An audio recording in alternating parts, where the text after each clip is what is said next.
Well, father and daughter are the latest of many deaths reported at a local ATV park. The father drowned trying to save his little girl on Father's Day Sunday, and sadly, she also drowned. Well, their bodies were recovered out of the San Jacinto River at the Xtreme off-road park and beach.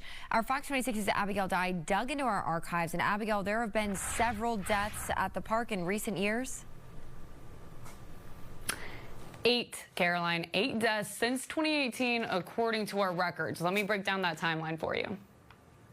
So in 2018, a man died when an ATV rolled over on him, and then in 2020, another man died in an ATV crash.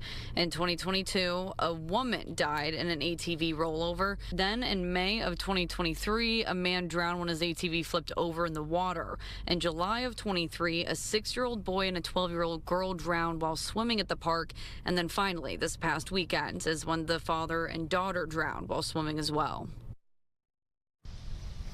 Now, let me tell you about this park. If you've never been or heard of it, it is absolutely huge. There's 1,600 acres of off-road trails at the park, and there's about a mile of the San Jacinto riverfront, and the whole draw here is to rent an ATV or another off-road vehicle to take out on a ride.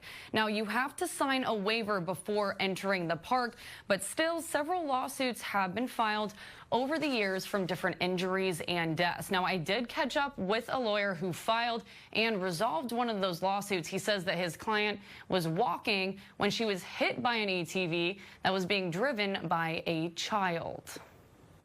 What would you say to the argument that you signed a waiver, you should be aware of the danger you're putting yourself in? And that's true to some extent. So if I get on a four-wheeler, I should know that, hey, it can go fast, I could flip it.